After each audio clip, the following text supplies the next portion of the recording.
Hello students, welcome to our channel that is learn with Priyanka. आज हम जानेंगे कुछ ऐसे वोकैबुलरी वर्ड्स जो आपके लिए बहुत इम्पॉर्टेंट हैं, चाहे आप कोई भी एग्ज़ाम दे रहे हैं, एसएससी, रेलवे, डीएसएसपी और एनी स्कूल एग्ज़ाम्स। तो चलिए स्टार्ट करते हैं आज का session. Our first word is abandon, that is abandon। इसे हिंदी में कहेंगे छोड़ देना। किसी चीज़ को करना छोड़ देते हैं या किसी इंसान को छोड़ देते हैं, उसे ही हम कहते हैं abandon। To leave somebody or something that you are responsible for। For example, हमें कोई रिस्पॉन्सिबिलिटी मिली और हमने उसे बीच में ही छोड़ दिया, मीन्स abandon कर दिया। सिनोनिम इसके हैं लीव एंड एंटोनियम है स्टिक बाय एंड कंटिन्यू। किसी चीज को हम कंटिन्यू कर रहे हैं तो इसका एंटोनियम हो गया।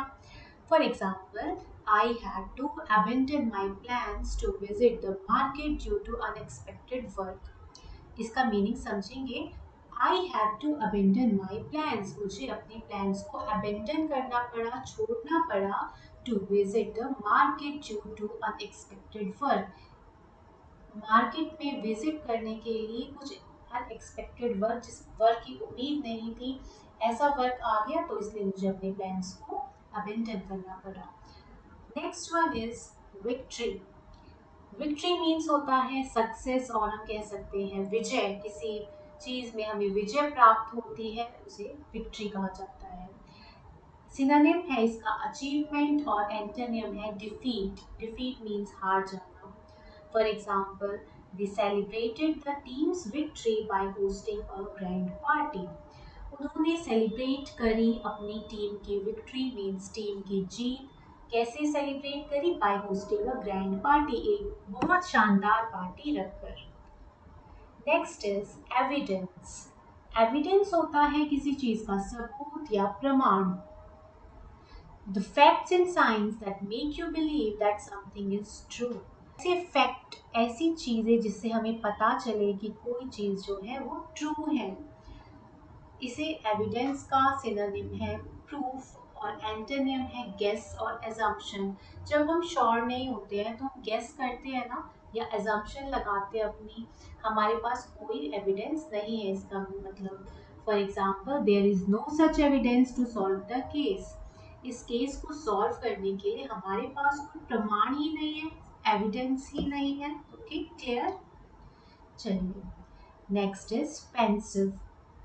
पेंसिव होता है चिंताग्रस्त, मीन्स हम कुछ ऐसा सोच रहे हैं, हमारे माइंड में ऐसे थॉट्स आ रहे हैं जिसके बारे में हम सोचे जा रहे हैं, ठीक है। Thinking deeply and quietly about something serious.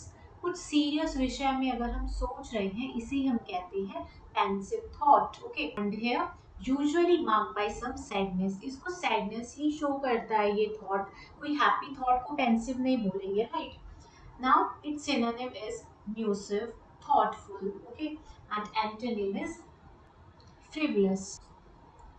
For example, I noticed she was in a pensive mood। मैंने नोटिस किया कि वो pensive mood में है, मीन्स thoughtful है, sadness शो कर रहा है, ये है ना pensive। Her eyes look pensive। उसकी जो आंखें हैं वो बहुत pensive नजर आ रही है। Next is conquer.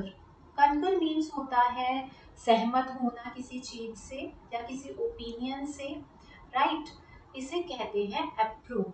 सिनोनिम है इसका अप्रूव होना, अप्रूव करना। एंड एंटोनिम है डिसएग्री करना, उस चीज को नकार देना।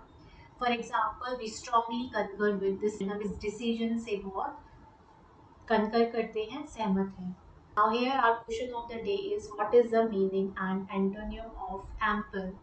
Okay, now you have to answer this in the comment section. Please like, share and subscribe this channel for more such videos. Thank you.